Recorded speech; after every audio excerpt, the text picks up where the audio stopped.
Muy buenos días, reciban cada uno de ustedes, nuestros amables oyentes, nuestros amigos y nuestros hermanos.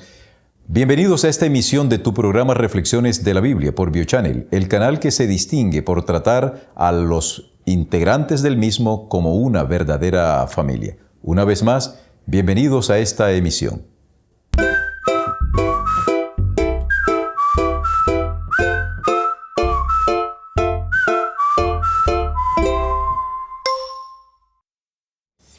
Hoy es miércoles 28 de septiembre y el título de la lección es El precio del orgullo. Durante toda esta semana hemos venido desarrollando la posibilidad de entender el por qué Lucifer pecó en el cielo. El autor de la lección de este trimestre es una persona conocida por este servidor, el doctor Alberto Tim. Es un especialista en lo que tiene que ver con los escritos de Elena de White. Es un hombre al que se le puede creer. En el ámbito de la teología nos conocemos, sí o sí, porque lo tuvimos cerca, porque hemos escuchado sus ponencias, porque hemos leído sus artículos, porque hemos recibido alguna enseñanza, alguna clase, hemos leído sus libros. El doctor Alberto Tim es una persona proba. Es una persona en la que yo personalmente confío en su disertación teológica. Y él comienza presentando algo aquí, y es que a través de la historia de la Biblia se han presentado la confrontación de varias cosas. Por ejemplo, al comienzo del origen de la humanidad hubo una confrontación entre la serpiente y la mujer. A partir de allí, la Biblia desarrolla una serie de enseñanzas. Es decir, la serpiente va a traer una simiente y la mujer va a traer una simiente. Estas simientes se van a encontrar en el camino de la historia. La primera confrontación de estas dos simientes la encontramos en el relato de la muerte de Abel a manos de su hermano Caín. Aquí encontramos la primera confrontación. Caín, simiente de la serpiente, Abel, simiente de la mujer. Curiosamente, ambos son hijos de la mujer. Pero para la Biblia no hay ninguna diferencia, no hay ningún trato preferencial, sea uno o sea el otro. Una de las características que tiene la Biblia es que presenta los errores de los protagonistas tal cual como son. Posteriormente, nuestro autor, el doctor Alberto Tim, introduce la existencia de dos ciudades que han sido antagónicas y su rivalidad ha sido proverbial. Me refiero a Jerusalén y a Babilonia. En el texto bíblico, Babel va a ser primero que Jerusalén. En el libro de Génesis, en el capítulo 11 y el versículo 8, dice de la siguiente manera: Así fue como el Señor los esparció por toda la tierra y cómo dejaron de edificar la ciudad. Por eso la ciudad se llamó Babel, porque allí el Señor confundió. Originalmente Babel querían llamarla, su significado original era puerta del cielo, la puerta de los dioses. Pero allí Dios confundió las lenguas y en vez de ser un lugar de orgullo, se convirtió en un lugar de vergüenza, porque el origen etimológico de Babilonia es confusión. ¿Quién fue el autor? ¿Quién fue el creador? ¿Quién fue el ingeniero constructor de esa torre? ¿Quién fue el fundador de esa primera ciudad que recibe el nombre peyorativo de confusión? El mismo texto bíblico nos lo indica. En el capítulo 9 de Génesis en el capítulo 10 de Génesis leemos lo siguiente, a partir del versículo 8. Cus engendró a Nimrod, quien llegó a ser el primer hombre poderoso en la tierra. Este fue un vigoroso cazador delante del Señor. Por eso se dice, así como Nimrod. Estos son dichos que nosotros hoy nos enteramos de que existían. Pero son dichos, así como Nimrod, vigoroso cazador delante del Señor. Ese fue el dicho que se conoció alrededor de la vida y de la persona de este hombre. Las ciudades principales de su reino fueron, en su orden, Babel. Luego vienen otras, pero nos interesa Babel. ¿Quién edificó a Confusión? ¿Quién originó esta ciudad? Un hombre que se rebeló contra Dios. El nombre de Nimrod está asociado a muchos aspectos místicos. No se sabe a ciencia cierta quién fue Nimrod. Hay quienes consideran que se refiere a un rey casi mitológico, aunque existe una pequeñísima documentación de la existencia de este rey. Me refiero a Sargón I. Algunos asocian a Sargón con Nimrod, pero como el tema no se trata ni de hablar de arqueología ni de historia, prosigamos. Nos damos cuenta entonces aquí que según el relato bíblico, Babel es primero en edificarse que Jerusalén, donde encontramos el nombre de Salem, por lo menos, en el capítulo 14 del libro de Génesis.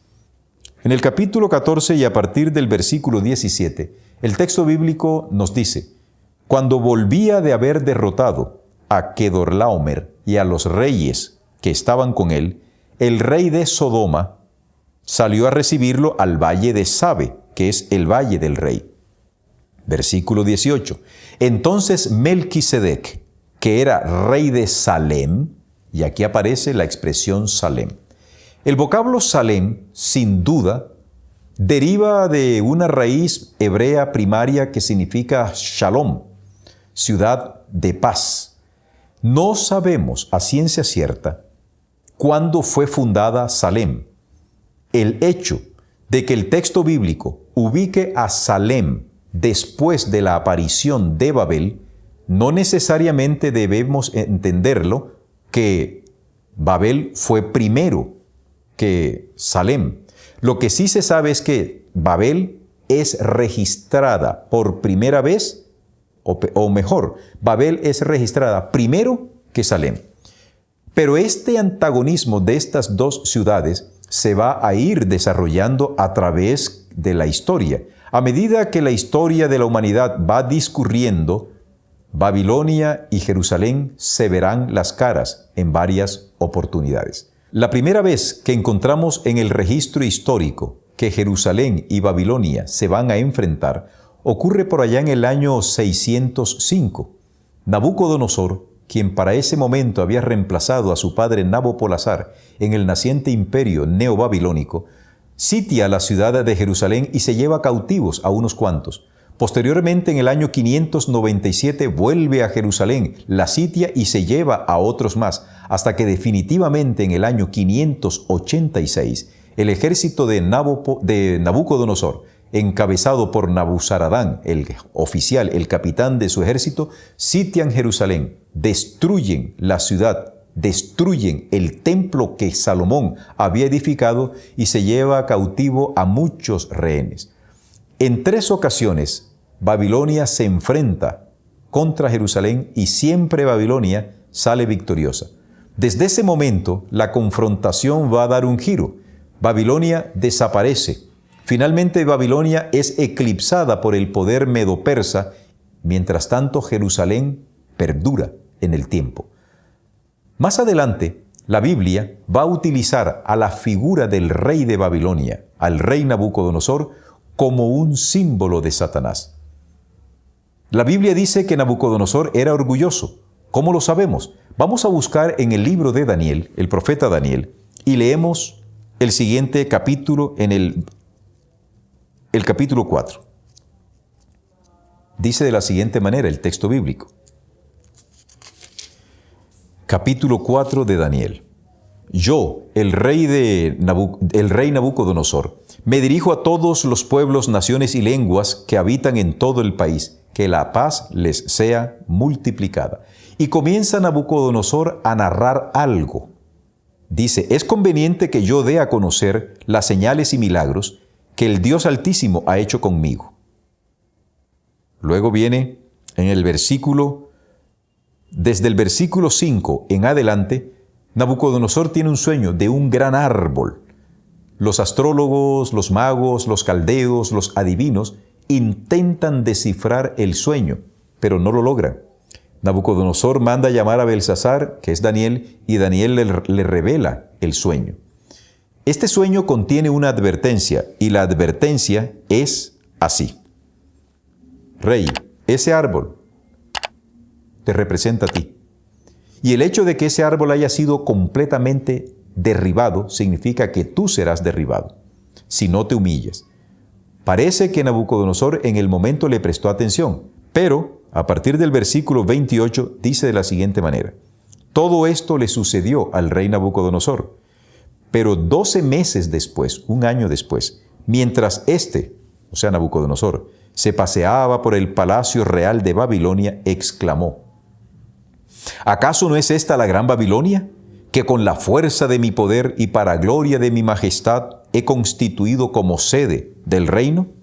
Todavía estaba hablando el rey cuando del cielo vino una voz que decía: a ti, rey Nabucodonosor, se te hace saber que el reino se te ha arrebatado. Serás expulsado de entre los hombres, vivirás entre las bestias del campo, y te alimentarán como a los bueyes. Pasarán 7 tiempos sobre ti hasta que reconozcas que el Altísimo es el Señor del reino de los hombres y que Él entrega este reino a quien Él quiere. Entonces aquí vemos que este hombre era orgulloso. Hasta ese momento, Nabucodonosor no había entendido que Dios estaba por encima de él. Y Dios se le revela a través de los 4 jóvenes. Dios se le revela a Nabucodonosor. Pero Nabucodonosor, antes de este encuentro con Dios, era orgulloso. Y esa fase del orgullo de Nabucodonosor, Dios la utiliza en el libro del profeta Isaías para hablar de lo mismo que Lucifer tenía en su corazón. Lucifer se sintió el ángel más importante. Él se sentía el más hermoso, y lo era. Era el más inteligente, se sentía el más honrado en el cielo, y lo era, pero después de Jesús. Así que el orgullo llevó a Lucifer a tratar de derribar el trono de Dios. Él pensó que podía alcanzar el mismo nivel de Dios, pero ¿realmente era esto lo que Lucifer pretendía? ¿Era solo la dignidad de Dios? Lucifer quería el poder de Dios, pero no el carácter de Dios. Por eso, el autor de nuestra lección nos dice que el precio que pagó Lucifer por su orgullo fue lo opuesto. En vez de ser exaltado, Lucifer es derribado a tierra. En vez de ocupar el trono de Dios como él lo imaginaba, vino a ocupar un lugar en el abismo. El pasaje que nosotros hemos venido leyendo de Isaías 14, 12 al 15, dice de la siguiente manera. Ese es el pasaje al que hemos venido haciendo alusión en esta parte de la lección. Isaías 14 dice de la siguiente manera a partir del versículo 12. ¿Cómo caíste del cielo, lucero de la mañana? ¿Cómo caíste por tierra, tú que derrotabas a las naciones? Tú que en tu corazón decías: subiré al cielo por encima de las estrellas de Dios, y allí pondré mi trono. En el monte del concilio me sentaré, en lo más remoto del norte. Subiré hasta las altas nubes y seré semejante al Altísimo. Pero ese orgullo de Lucifer lo acabó. Nadie puede competir con Dios. Realmente, ¿qué era lo que Lucifer quería? ¿Quería el trono de Dios? No, él no quería el trono de Dios porque él sabía que Dios el Padre, como se presentaba, era superior a él.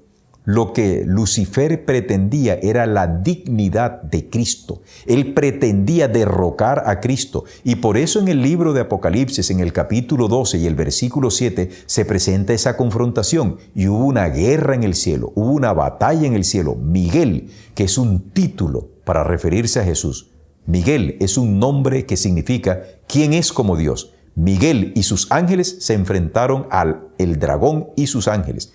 Pero estos, el dragón y sus ángeles, no prevalecieron. Finalmente, en las cortes celestiales, Satanás ya no tuvo más cabida. Como se rebeló contra Dios, como no aceptó el tiempo de gracia que Dios le entregó a él y a sus ángeles, fueron expulsados.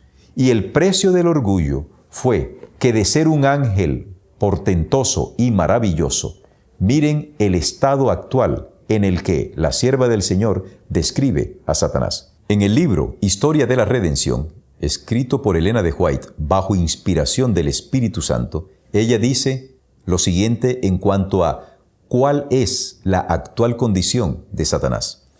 Se me mostró a Satanás como fue una vez, un ángel feliz y exaltado. Después lo vi como es ahora. Su aspecto sigue siendo principesco, sus rasgos siguen siendo nobles, porque es un ángel caído. Pero la expresión de su rostro está llena de ansiedad, preocupación, infelicidad, malicia, odio, deseos de causar daño, engaño y toda clase de mal. Observé en forma especial esa frente que fue tan noble. A partir de sus ojos comienza a retroceder. Observé que por tanto tiempo se ha inclinado al mal, que toda buena cualidad se ha rebajado y se ha desarrollado todo rasgo maligno. Sus ojos son astutos, irónicos y manifiestan profunda penetración. Su cuerpo es grande, pero su piel cuelga suelta de sus manos y su rostro. Cuando lo contemplé, su barbilla reposaba sobre su mano izquierda. Parecía que estaba entregado a una profunda meditación. Una sonrisa se dibujaba en su rostro que me hizo temblar, pues estaba llena de maldad y de astucia satánica. Es la sonrisa que esboza justamente antes de apoderarse de su víctima y cuando la entrampa en sus redes es cada vez más horrible. Esa es la descripción que Dios le dio a Elena de White de la actual condición de Satanás. Dista mucho, muchísimo, de las representaciones que de Satanás se hacen en las películas. Hay una burla hacia él. Es rojo, con cuernos, horrible. No. Esta es una excelente descripción de Satanás. ¿Por qué? Porque es un ángel caído. Y en vez de recibir la gloria que él pensaba que iba a recibir, las consecuencias de su orgullo fueron una destrucción absoluta de toda cualidad buena que él tenía. Hoy, nosotros tenemos que entender que el orgullo es contrario al amor. Y mientras Dios, por amor, dio a su Hijo unigénito para que viniese a rescatarnos, el orgullo y el egoísmo de Satanás hizo que Cristo fuese sacrificado de la manera tan ignominiosa como lo fue. Él, Satanás, participó activamente para que a Cristo se le quitara la vida. Y los seres de otros mundos se dieron cuenta de ese tratamiento tan cruel al cual este ángel que había sido reverenciado en las cortes celestiales, este ángel a quienes los otros ángeles se alegraban y se deleitaban en obedecer, ahora lo ven tan diferente. Eso es lo que hace el pecado en los seres creados. Querido hermano, ojalá y el orgullo no se posesione de tu corazón. Ojalá y nosotros entendamos que sin Dios no somos nada. Nosotros los seres humanos nada tenemos de esta tierra. Estos que se creen los dueños de la tierra, ellos en su momento serán visitados por la justicia divina. Dios tiene misericordia con la raza humana y por mucho tiempo prolonga esa misericordia. Así como lo hizo con Lucifer y sus ángeles allá en el cielo, así actúa en esta tierra. Tiene misericordia, aguanta por mucho tiempo, pero llegará el momento en que Dios hará justicia. Y cuando Dios se levanta a hacer justicia, no hay nadie que se le pueda oponer y decir, ¿por qué tú lo estás haciendo? Hoy es tu tiempo de gracia. Hoy es tu tiempo para que el Espíritu Santo quebrante el orgullo natural que tiene el ser humano desde que cayó. Por eso, en Cristo Jesús se nos enseña que debemos mirar al manso y humilde de corazón, que es nuestro Señor Jesucristo. Que en este día la paz del cielo llene tu ser y podamos, en el nombre de Dios, ser victoriosos. Bendiciones.